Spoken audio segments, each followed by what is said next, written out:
Let's talk about Joe Montana, former NFL quarterback, former Super Bowl champion, and Pro Football Hall of Famer. He was asked by the Pat McAfee Show and Bruce Arians the quarterbacks that he would want to start a franchise with. And it's unclear whether or not this was off the cuff, whether or not he was surprised or knew that this question was coming.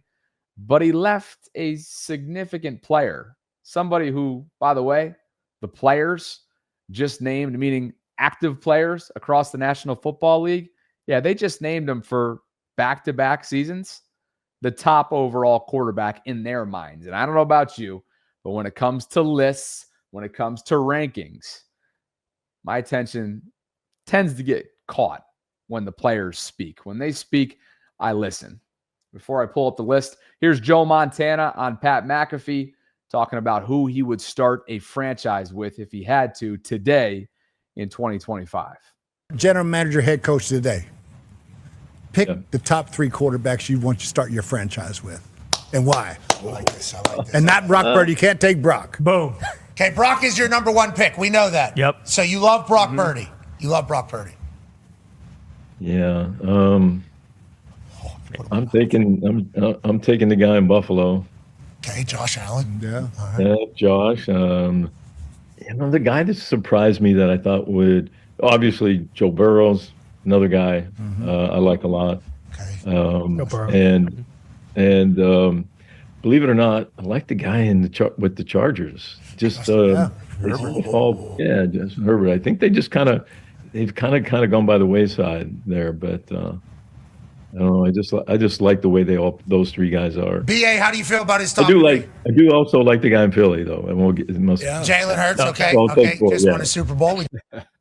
One of the best to ever do it, first and foremost, Joe Montana, 4-time Super Bowl champ, right? Multi-time Super Bowl MVP, 2-time NFL MVP. This guy's one of the best to ever do it. I'm not here to question that even in the slightest. But he leaves Lamar Jackson off his list. He's got Josh Allen. He's got Joe Burrow. He's got Justin Herbert. He's got Jalen Hurts. But no Lamar Jackson. No Patrick Mahomes, who's on a Tom Brady type of track right now.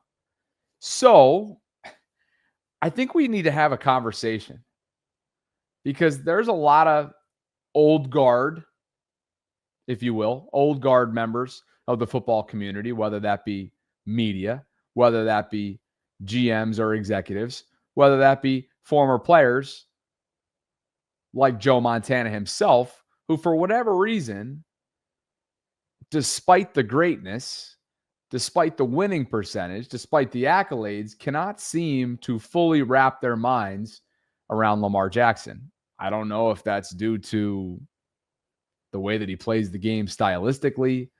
I don't know if that's due to some of his past struggles in the month of January, even though he's played really well over the last game or two and is starting to right that ship and turn that narrative around. We spoke with Warren Sharp about that at length earlier this offseason from Sharp Football.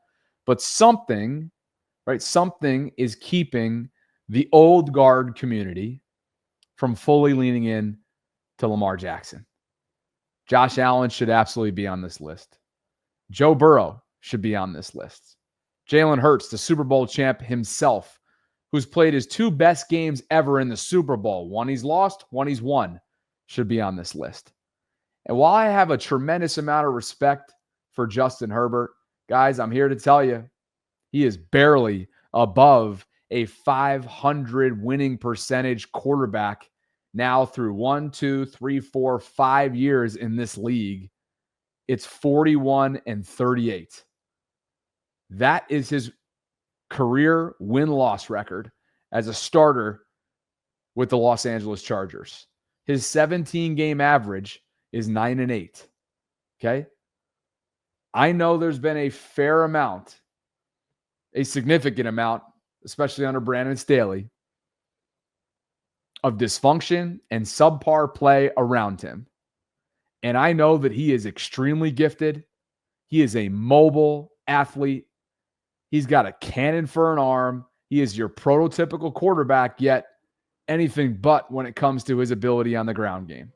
But you want to know who can do all that and more? And whose winning percentage speaks for itself and whose accolades certainly speaks for themselves? It's Lamar. I don't know why he wouldn't be your fourth player on this list, along with the likes of Josh and Joe and Jalen and Patrick. Those should be your five. In no specific order, it should be Josh Allen, Joe Burrow, Jalen Hurts, Patrick Mahomes, and Lamar Jackson. Those are the five. All five are in their prime. All five have accolades. Almost all five compete in what is a murderer's row, AFC, year in and year out. Jalen Hurts is the beneficiary of being in, of course, the opposite conference. Probably having to play one of those players, one of those quarterbacks indirectly, because quarterbacks obviously don't face each other, as Lamar always says. But I would think he's going to be playing, if Philadelphia gets to the Super Bowl like Eric Mangini is predicting, he's probably going to end up playing one of those four players. Can we agree? Whether it's Josh, Joe, Lamar, or Patrick. It's the top four. Murderer's row. It's an onslaught in the AFC. And so for the life of me, while I have so much respect for the Joe Montanas of the world, I just can't wrap my head around this unwillingness to come around and trust what your eyes tell you about Lamar. Forget this style. Forget some of the early postseason woes, right? Forget some of the inaccuracy earlier on in his career. What have you done for me lately? And all the guy does is win, baby, win. That's what he does. I mean, come on. We're talking about a two-time MVP that should have been three-time MVP. Somebody that wins over 60% of his games. He's 70-24, guys, as a regular season starter in this league over the last 7 seasons. Guy threw for a ridiculous amount of yards last year. Ran for a bunch too. Over 4,100 passing.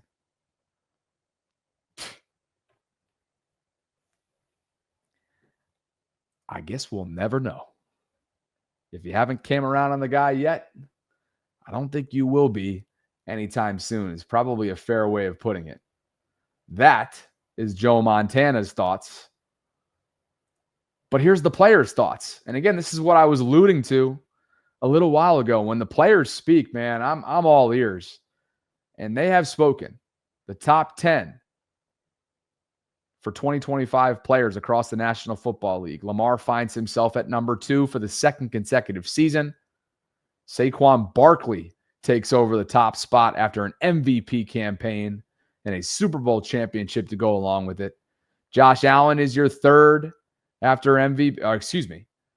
Saquon was the offensive player of the year and a Super Bowl champion. Josh was your league MVP. He finds himself top 3. Jamar Chase is 4. Mahomes is 5. Burrow 6. Derrick Henry cracks the top 7. Myles Garrett is 8. Justin Jefferson 9. And Pat Surtain, who is just a phenomenal corner in Denver, rounds out the top 10. This is the list that matters. This is the ranking that matters. And at the end of the day, Lamar's peers continually, year in and year out, speak of him incredibly highly without actually speaking on him. Plenty speak out on him in the best of ways. But in this case, nothing vocal about this, and yet it is deafening, right? The silence, if you will, is deafening. Heck of a list to be on. Back-to-back years, he finds himself at 2. Back-to-back years, his peers have voted him the top-rated quarterback across the league. One thought on Kyle Van Noy. He's doing a YouTube channel. And last year, he did an in-season podcast with Gerald McCoy. This year, he's doing something with his wife, Marissa, in the YouTube space. And he had this to say on his most recent episode about who I feel like is his rookie, right? Meaning like, guy he's taken under his wing, in a sense. And that is the second-round pick out of Marshall, Mike Green, led the FBS in sacks last year, had a stellar preseason.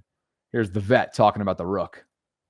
I can't forget Michael Green. Michael Green, everyone calls him Mike, but I call him Michael. He's Michael until he makes a couple plays when it really matters. But very impressed with Michael Green. Has a very bright future. I'm excited to be his teammate and just see where he goes with time. I mean, the tape speaks for itself, and he's going to be a big impact player for us this season. I'm excited about him. So good stuff there from KVN on, again, Mike Green, who expectations are sky high. I expect them to be a rotational type of role to begin, you would think. Based on what he showed in preseason, based on what he showed to Chuck Smith and OTAs and minicamp and training camp, this guy's going to make an impact. KVN, I kind of love this too, the mentorship, the challenge that's involved in this. Kyle's like, look, everyone calls him Mike, but I call him Michael. He's Michael until he makes a couple plays when it really matters. And he smirked, of course. He's having fun with it. Very impressed with Michael Green. Has a very bright future. The tape speaks for itself. He's going to be a big impact player for us this season.